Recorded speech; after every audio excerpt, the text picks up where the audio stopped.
प्यारे विद्यार्थियों, मैं डॉक्टर ज्योत्सना स्वर्णकार, सहायक आचार्य हिंदी, राजकीय महाविद्यालय रावतभाटा। आप सभी का स्वागत है।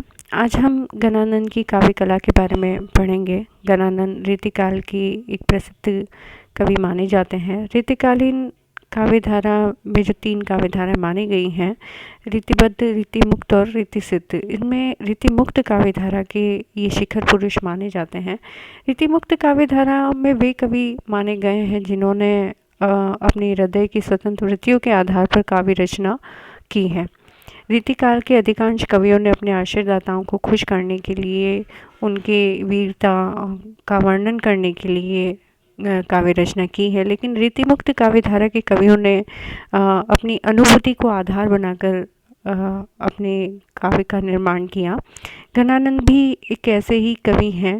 ये हिंदी साहित्य में प्रेम की पीर के नाम से प्रेम की पीर की कवि के नाम से प्रसिद्ध हैं। इनका साहित्य कई संवेदनाएं और शिल्प को धारण करता है। कुछ संवेदनात्मक विशेषताओं के बारे में हम पढ़ेंगे। इनका जो काव्य है गहरी अनुभूति का काव्य है। इनकी अनुभूति कृत्रिम नहीं है, बल्कि स्वयं के अर्जित अनुभव के आधार पर इन्होंने अपना काव्य लिखा है। दिनकर ने इनके ऊपर लिखा भी है कि दूसरों के लिए किराए पर आंसू बहाने वालों के बीच में ये एक ऐसा कवि था जो सचमुच अपनी पीड़ा में ही रो रहा है। गणानन मूलतः वियोग के कवि हैं। सुजान जो इनकी प्रेमिका थी, उसका विरह इन्होंने भोगा था, वह इनके काव्य का मूल भाव है। शुक्ल जी ने भी इनके लिए लिखा है कि वियोग श्रृंगार के प्रधान कवि हैं। इनका श्रृंगार वर्णन अत्यंत गहरा एवं एक निश्चितता से युक्त है। इनका काव्य प्रेम की एक निष्ठता की प्रस्तावना करता है। अति सुधो स्नेह को मार्ग जहाँ नेको सयानप बांक नहीं, यानी प्रेम का मार्ग अत्यंत ही सीधा सरल है, जहाँ बिल्कुल भी टेढ़ापन नहीं चलता।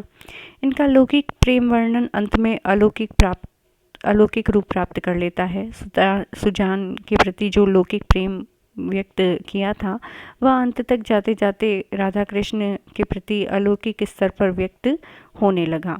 शिल्पगत विशेषताओं में अगर हम देखें तो बिहारी लगभग सहित सभी कवियों ने ब्रज भाषा, अरबी फारसी, अन्य स्थानीय शब्दावली से मिश्रित कर दिया था। वहीं गणानन ने शुद्ध ब्रज भाषा का प्रयोग किया। यह शुद्धता शब्द निर्माण व चयन के स्तर पर भी दिखती है। शब्द शक्तियों के प्रयोग की दृष्टि से गणानन का काव्य उत्कृष्ट है। लक्षणा व व्यंजना का बड़ा ही सटीक और सादा प्रयोग इन्होंने किया है।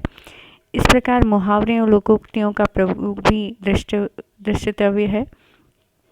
गणानन ने अलंकारों का प्रयोग अन्य रीतिकालीन कवियों की भांति चमत्कार प्रदर्शन हेतु नहीं किया, बल्कि अपने आप ही इनकी कविताओं में अलंकारों का प्रयोग समाहित हो गया था। जैसे विरोधाभास अलंकार का एक उदाहरण, उजरनी बसी है हमरी अखियन देखो।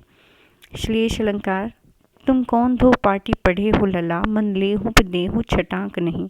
इस प्रकार स्पष्ट है कि गणानन के यहाँ संवेदना व शिल्प दोनों ही स्तर पर प्रयोगशीलता, सहजता व मौलिकता के दर्शन होते हैं।